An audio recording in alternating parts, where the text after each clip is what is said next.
দর্শক, আপনারা দেখতে পাচ্ছেন যে মিজানুর রহমান আজহারীকে ধর্ম ব্যবসায়ী সহ বিভিন্ন বাজে মন্তব্য করায় এই মুহূর্তে কিন্তু বিএনপি নেতা হারুনুর রশিদকে গণধোলাই দেওয়া হচ্ছে। জনগণের গণধোলাই খাচ্ছে বিএনপি নেতা হারুনুর রশিদ। গাজীপুরের শ্রীপুরে বিএনপির সংসদ সদস্য হারুনুর রশিদের উপর হামলা চালানো হয়েছে, ভাঙচুর করা হয়েছে তার ব্যক্তিগত গাড়িও। সন্ধ্যায় শ্রীপুর রেলগেট এলাকায় এই ঘটনা ঘটে। প্রত্যক্ষদর্শীরা জানায় তার উপর হামলা চালায় প্রতিপক্ষের 8 থেকে 10 জন যুবক। এই বেয়াদবটা এত বড় আলেমের বিরুদ্ধে কথা বলেছে, সারা বাংলাদেশে যে উত্তাল গণজোয়ার তৈরি হয়েছে, অবস্থা দৃষ্টে মনে হচ্ছে ওই আলেমের পা ধরে ওর মাপ চাওয়া লাগবে। চিল্লা এখন ঠিক কিনা? বাংলাদেশে একটা কথা কয়, নিন্দে পাখি পিন্দে। এরা কাদের লেজে পাড়া দিয়ে ক্ষমতায় গিয়েছে সবার জানা আছে। চিল্লায় বলেন ঠিক কিনা? এই বাংলার জমিন, এটা ইসলাম প্রিয়দের জমিন। দেখবেন যারা মদের দোকানে মদ বিক্রি করে তারা কিন্তু মদ পান করে না, তারা মানুষকে মদ খাইয়ে মাতাল করে। ধর্ম ব্যবসায়ীরা কিন্তু ধর্মভীরু নয়, ধার্মিক নয়। যখন উদ্দেশ্যমূলক ভাবে বলে যে এক স্বৈরাচারকে বিদায় করে আর এক স্বৈরাচারকে নিয়ে আসবে, কাকে উদ্দেশ্য করে বলেন? এক চাঁদাবাজকে উৎখাত করে আর এক চাঁদাবাজকে, এই সমস্ত কথা যখন বলেন কাদেরকে উদ্দেশ্য করে বলেন? এক চাঁদাবাজকে উৎখাত করে আরেক চাঁদাবাজকে আনবো না, এক স্বৈরাচারকে উৎখাত করে আরেক স্বৈরাচারকে আনবো না, অথবা একদল খেয়ে গিয়েছে আর এক দল খাওয়ার জন্য রেডি হয়ে আছে। এই কথাগুলোর কোনো কথাই কিন্তু বিএনপির নাম উল্লেখ করা হয় নাই যে বিএনপি খাওয়ার জন্য রেডি আছে বা বিএনপি চাঁদাবাজ বা বিএনপি স্বৈরাচার। অথচ বিএনপির কিছু বামপন্থী ভারতের দালাল নেতারা তারা এই বক্তব্যগুলোকে টেনে নিজেদের গায়ে নিয়ে ফেলতেছেন যে বিএনপিকে উদ্দেশ্য করে এই কথাগুলো বলা হয়েছে। অর্থাৎ এর মাধ্যমে তারা কি বুঝাতে চাইতেছেন যে বাংলাদেশে এখন বর্তমানে খাওয়ার জন্য রেডি বিএনপি, চাঁদাবাজি করতে রেডি বিএনপি চাঁদাবাজি করতেছে এবং বিএনপি পুনরায় আবার স্বৈরাচার হবে। সুতরাং আপনারা এর কোনো প্রতিবাদ করবেন না, এ বিষয় নিয়ে আপনারা কোনো মুখ খুলতে পারবেন না, কিছু বলতে পারবেন না। তারা কি এটাই বোঝাতে যাচ্ছে? অর্থাৎ বিএনপি কি তারা বিতর্কিত করতে যাচ্ছে?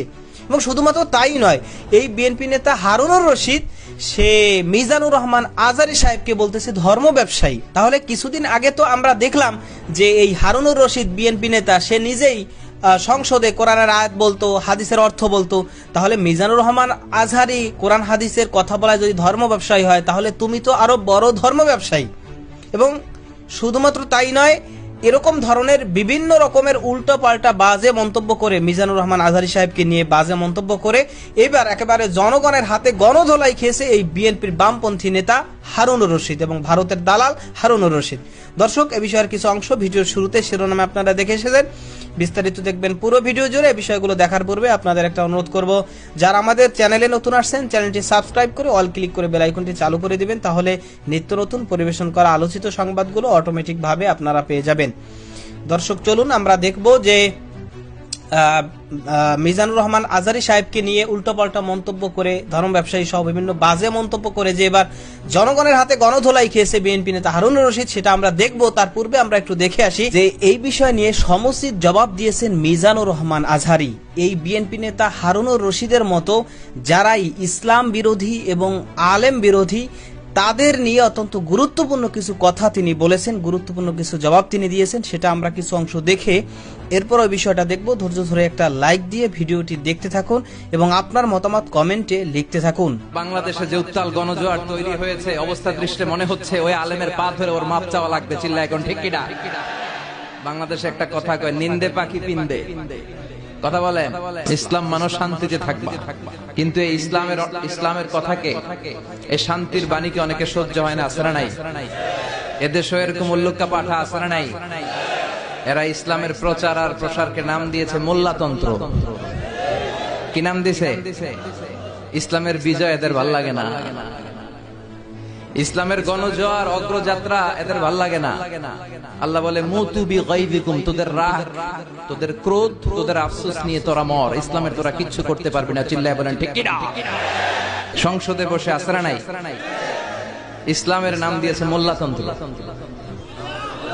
এই মোল্লা না থাকলে তোর কানে আজান দেওয়ার কেউ ছিল না, এই মোল্লারা না থাকলে তোর বাবা মার বিয়ে পড়িয়ে তোকে হালাল পন্থায় দুনিয়াতে আনার কেউ ছিল না, এই মোল্লারা না থাকলে জানাজাটা দেওয়ারও তোর শেষকালে কেউ থাকবে না। চিল্লায় বলেন ঠিক কিনা? সে ইসলামপন্থীদের গালি দেয়, আহমদ শফির মতো এত বড় জগৎ বিখ্যাত মুহাদ্দিসকে গালি দেয়, কিন্তু বাংলার জমিনের তাওহীদ প্রিয় মুসলমান এদের কথায় কান দেয় না। এরা কাদের লেজে পাড়া দিয়ে ক্ষমতায় গিয়েছে সবার জানা আছে, চিল্লায় বলেন ঠিক কিনা।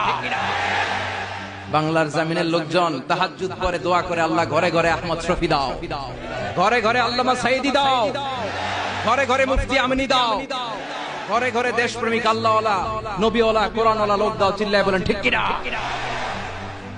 আপনার ইসলাম সহ্য হয় না, আপনার আলেম ওলামা সহ্য হয় না, আপনার কাদিয়ানীদেরকে সহ্য হয়, এটাই প্রমাণ করে আপনি কাদিয়ানীদের দালাল। এই বাংলার জমিন এটা ইসলাম প্রিয়দের জমিন, যে জমিনে আল্লাহু আকবার ধ্বনির সাথে সূর্য উঠে যায়, আল্লাহু আকবার ধ্বনির সাথে সূর্য ডুবে যায়, সে দেশে আর কিছু থাকবে না, থাক ইসলাম থাকবেই, আর কিছু থাকবে না, থাক কোরআন থাকবেই। এদেরকে প্রশ্রয় দিলে এরা বলে মসজিদ বন্ধ করো, মাদ্রাসা বন্ধ করো, কয়দিন পরে বলবে আজান বন্ধ করো, এরপরে আবদার তুলবে দাড়ি রাখা বন্ধ করো, তারপরে বলবে মুসলমানদের নাম রাখা বন্ধ করে দাও। এজন্য এই আবদার শুনতে মুসলমানরা রাজি নয়, চিল্লায় বলেন ঠিক কিনা। এদেরকে প্রতিহত করতে রাজি আছে মুসলমান? কারা কারা রাজি? দুহাত উঁচু করে আল্লাহর দেখা। সূর্যরে ভেটকি মারলে সূর্যের কিছু হয়? কথা কন। সূর্যের আপনি ভেটকি মারছেন, আপনার ভেটকি আপনার মুখে। এজন্য ইসলামের আলোকে ওরা নিভিয়ে দিতে চায়। আল্লাহ বলে কিয়ামত পর্যন্ত ইসলামের বিজয়কে আমি আল্লাহ সমুন্নত রাখবো, চিল্লায় বলেন ঠিক কিনা।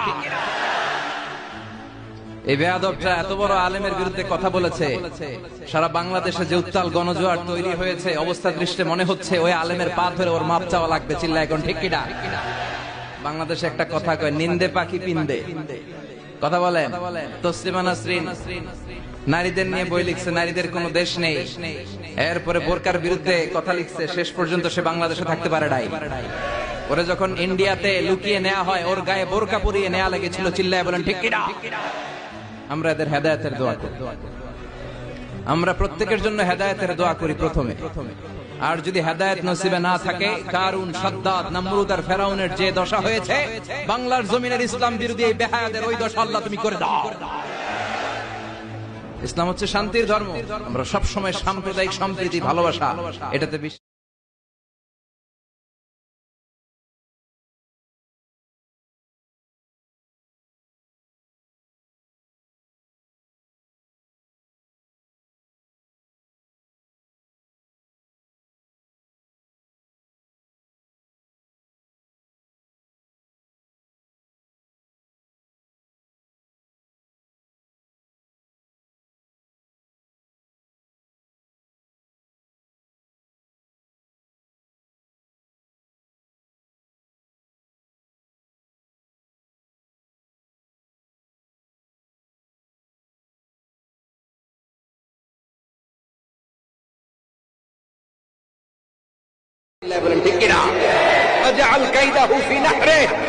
اللهم من أراد بالإسلام والمسلمين خيرا فوفقه كل خير চিল্লায় পড়েন আমিন।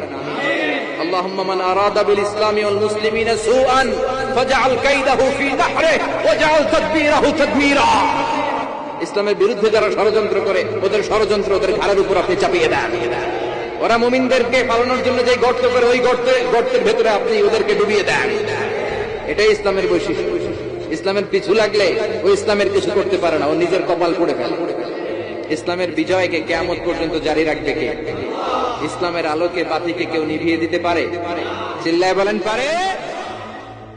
আজকে বিএনপিকে কটাক্ষ করে, বিএনপিকে উদ্দেশ্য করে যারা বিভিন্ন ধরনের কথা বলতে চায়, আমি একটা কথা আপনাদেরকে স্মরণ করে দিতে চাই। দেখবেন যারা মদের দোকানে মদ বিক্রি করে, তারা কিন্তু মদ পান করে না, তারা মানুষকে মদ খাইয়ে মাতাল করে। ঠিক না বেঠিক বলছি কথাটা? আর ধর্ম ব্যবসায়ীরা কিন্তু ধর্মভীরু নয়, ধার্মিক নয়। ধার্মিক তারাই যারা ধর্মভীরু। একটা রাজনৈতিক দল সম্পর্কে আমরা ভালোভাবেই জানি, যখন উদ্দেশ্যমূলকভাবে বলে যে এক স্বৈরাচারকে বিদায় করে আর এক স্বৈরাচারকে নিয়ে আসবে, কাকে উদ্দেশ্য করে বলেন? এক চাঁদাবাজকে উৎখাত করে আর এক চাঁদাবাজকে, এই সমস্ত কথা যখন বলেন কাদেরকে উদ্দেশ্য করে বলেন? যখন বলে বাংলাদেশে একমাত্র তারাই এবং বাংলাদেশ সশস্ত্র বাহিনী তারাই নাকি দেশপ্রেমিক, আর বাংলাদেশে অন্য সব চোর বাটপার, এই কথাগুলো বলেছিল পাকিস্তানের ৭১ সালে যুদ্ধের সময়। ওই রাজনৈতিক দলটি একই কথাই বলেছিল যে পাকিস্তান সেনাবাহিনী এবং আমরা ছাড়া আর কেউ দেশপ্রেমিক নয়। একই কথা তারাই ৫০-৫৩ বছর পর একই কথা তারা বলছে। কি কথাগুলো ঠিক না বেঠিক বলছি? আজকে বাংলাদেশের মধ্যে তারা নতুন করে বিভাজন তৈরির কথা বলছে, আজকে চাঁদাবাজির কথা বলছে বা দখলের কথা বলছে। আমি আপনাদের কিছু তথ্য চান, এখানে সাংবাদিক ভাইরা রয়েছেন। আজকে যারা এই বিভিন্ন রকম ভাবে বিএনপিকে কটাক্ষ করে প্রতিপক্ষ বানিয়ে কথা বলতে চায়, তাদের উদ্দেশ্যে শুধু এটুকু বলতে চাই যে আমি তাদের নাম ধরে আমি কথা বলতে চাই না। তাদের অবস্থান জুলাইয়ের আগে কোথায় ছিল? জুলাইয়ের আগে তারা একটা মামলার কোনো শিকার হয়েছে? আজকে নতুন রাজনৈতিক প্ল্যাটফর্ম তৈরি করছে, কোনো অসুবিধা নেই, আমরা স্বাগত জানাচ্ছি। নতুন রাজনৈতিক বন্দোবস্তের কথা বলছে, কোনো অসুবিধা নাই। তাদের পিছনে জনমত আছে কিনা, তাদের পিছনে ছাত্র সমাজের সমর্থন আছে কিনা, এই বিষয়টি অত্যন্ত চিন্তার বিষয় রয়েছে। আজকে দেশের এই যে ষড়যন্ত্র চক্রান্ত হচ্ছে, এই জন্য আমাদের জাতীয়তাবাদী শক্তিকে আমি বলবো আরো ঐক্যবদ্ধভাবে এই ষড়যন্ত্র চক্রান্তের মোকাবেলার জন্য আমাদের প্রস্তুত থাকতে হবে। বিএনপি নেতা হারুনুর রশিদ এবং পাশাপাশি আমিনুল ইসলাম সহ বিএনপি নেতা ইঞ্জিনিয়ার ইশরাক, এরপরে শামসুজ্জামান দুদু সহ এরকম বেশ কিছু নেতাকর্মীরা তারা এবার মিজানুর রহমান আজহারী সাহেবের এই বক্তব্যটা দেওয়ার পরে মিজানুর রহমান আজহারী সাহেবের এই বক্তব্য নিজেদের কাঁধে টেনে নিয়ে এবং পাশাপাশি আরো যারাই বর্তমানে প্রতিবাদ করছে যে আমরা এক চাঁদাবাজকে উৎখাত করে, এক স্বৈরাচারকে উৎখাত করে নতুন চাঁদাবাজ নতুন স্বৈরাচারকে ক্ষমতায় আসতে দিতে পারি না, তাদের বক্তব্যকে কিন্তু তারা টেনে নিয়ে তাদের গায়ে ফেলাচ্ছে এবং তারা বলতেছে যে বিএনপিকে নিয়েই মূলত এই কথাগুলো সবাই বলতেছে। তো এগুলোর মাধ্যমে কিন্তু তারা নিজেরা যেরকম ভাবে একদিকে বিতর্কিত হচ্ছে এবং পাশাপাশি এই সমস্ত মূর্খ নেতারা তারা দলকেও বর্তমানে বিতর্কিত করতেছে এবং এই বিষয় নিয়ে অত্যন্ত সচেতন ভাবে খুব গুরুত্বপূর্ণ কিছু কথা ডক্টর ফজলুল হক সাহেব তিনি বলেছেন, সেটা আপনারা দেখলেন। তো ফজলুল হক সাহেব তিনি কিন্তু অত্যন্ত যৌক্তিক কথা বলেছেন যে এই যে সমস্ত নেতারা ভারতের দালাল এবং মূলত বামপন্থী, এরাই এই ইসলামিক স্কলারদেরকে দেখতে পাচ্ছে না এবং তাদের নিয়ে বিভিন্ন উল্টাপাল্টা পাগলের প্রলাপ বকতেছে এবং পাশাপাশি ভারতের দালালি করাই কিন্তু তারা মূলত এখন বিভিন্নভাবে বিভিন্ন বিতর্ক তারা তৈরি করার চেষ্টা করছে এবং বিএনপিকে বিতর্কিত করার চেষ্টা করছে। এবং এই যে বিএনপি নেতা আমিনুল ইসলাম সে বলেছে যে আপনি টাকার বিনিময়ে বিভিন্ন জায়গায় গিয়ে ওয়াজ করে আসেন, তাহলে আপনি কি ফ্রিতে সব জায়গায় গিয়ে সার্ভিস দিয়ে আসেন? তার কাছে আমার প্রশ্ন, আপনি কি সারা বাংলাদেশের যত মানুষ আছে সব মানুষের কার কি কাজ করার দরকার সেটা আপনি ফ্রিতে গিয়ে দিয়ে আসেন, না আপনার বাবাই গিয়ে ফ্রিতে করে দিয়ে আসে? তাহলে মিজানুর রহমান আজহারী তিনি যদি ওয়াজ করেন বা বক্তারা যদি দেখা গেছে হাজার হাজার টাকা খরচ করে তাদের শ্রম দিয়ে কষ্ট করে মেহনত করে রাত উজাগার করে এই ঠান্ডার মধ্যেও এক জেলা থেকে আরেক জেলায়, এক বিভাগ থেকে আরেক বিভাগ, দেশের এক প্রান্ত থেকে আরেক প্রান্তে ছুটে দৌড়িয়ে গিয়ে তারা গিয়ে যদি ওয়াজ নসিহত করে আর এর বিনিময়ে যদি সাধারণ মানুষ বা বাংলাদেশের মানুষ খুশি হয়ে তাদেরকে কিছু হাদিয়ে দেয়, তাহলে সেটা আপনার চুলকানি, এতে আপনার চুলকানি হয়। এতে আপনার চুলকানি হয় কেন? আপনি তাহলে গিয়ে ফ্রি সব জায়গায় ওয়াজ করে আসেন, ওয়াজ করে মানুষকে দেখিয়ে দেন যে এইভাবে ফ্রি ওয়াজ করতে হবে, আপনারা ফ্রিতে ওয়াজ করবেন, আমি এইভাবে করতেছি, সুতরাং আর কেউ আপনারাও কোনো বক্তাকে দাওয়াত দিবেন না বা তাদেরকে কাউকে কোনো ধরনের কোনো অর্থ টাকা পয়সা দিবেন না, আপনি একটু ফ্রিতে করে এরপর দেখিয়ে দেন। যতক্ষণ পর্যন্ত না পারতেছেন ততক্ষণ পর্যন্ত এই ইসলামিক স্কলারদেরকে নিয়ে কোনো ধরনের কোনো কথা বলার অধিকার আপনাদের নাই। আপনাদের মতো মূর্খ কাণ্ড জ্ঞানহীন নেতাদের বক্তব্য বাংলাদেশের মানুষ কখনোই গ্রহণ করেনি এবং গ্রহণ করবেও না। শুধু আপনারা না, এর আগে এরকম ইসলাম বিদ্বেষী, কোরআন বিদ্বেষী, ওলামা একরাম বিদ্বেষী নাস্তিকের বাচ্চারা অনেক এরকম কথা বলেছে, কিন্তু কারো কোনো কথাই কিন্তু বাংলাদেশের জনগণ বিন্দু মাত্র কর্ণপাত করেনি। সুতরাং আপনারাও যদি সেই নাস্তিকদের পথে হাঁটেন, সেই ভারতের দালালদের পথে হাঁটেন, ভারতের পা চাটেন, তো তাহলে আপনাদের কথায়ও বাংলাদেশের জনগণ কখনোই সাড়া দিবে না। সুতরাং এই সমস্ত উল্টোপাল্টা পাগলের প্রলাপ বন্ধ করতে হবে। শুধুমাত্র আমিনুল ইসলাম নয়, এই যে বিএনপি নেতা হারুনুর রশিদ, এরপরে শামসুজ্জামান দুদু সাহেব তিনি আজহারি সাহেবকে তিনি চিনি না। সেই আওয়ামী লীগের নেতারা যেরকম বলছিল আজহারি মাঝারি রাজারি, ঠিক সেইভাবেই একেবারে সেই সুরে আজহার না মাঝহার, সে রশিকারটা কেটে দিয়ে আজহার না মাঝহার, হ্যাঁ সে চিনেই না, সে মঙ্গল গ্রহে থাকে। শামসুজ্জামান দুদু সে মঙ্গল গ্রহে থাকে, মঙ্গল গ্রহ থেকে সে দুনিয়ায় কেবল নাজিল হয়েছে, সে আজহারি সাহেবকে চিনি না, সে বলে আজহার মাজার কোথা থেকে কে আসছে, কি বলে উল্টোপাল্টা। তো এই সমস্ত মূর্খ কাণ্ড জ্ঞানহীন নেতাদের এরকম পাগলের প্রলাপগুলো বন্ধ করতে হবে, আর না হয় নিজেরাও ক্ষতিগ্রস্ত এবং দলকেও এরা ক্ষতিগ্রস্ত করছে। তো যাই হোক দর্শক, এই কথাগুলোর সাথে আপনিও একমত পোষণ করেন কিনা সেটা কমেন্ট সেকশনে জানাতে পারেন। ভালো থাকবেন, সুস্থ থাকবেন, দেখা হবে নতুন কোনো ভিডিওতে, কথা হবে নতুন কোনো বিষয়ে। আজকে পর্যন্তই, আসসালামু আলাইকুম ওয়া রাহমাতুল্লাহ।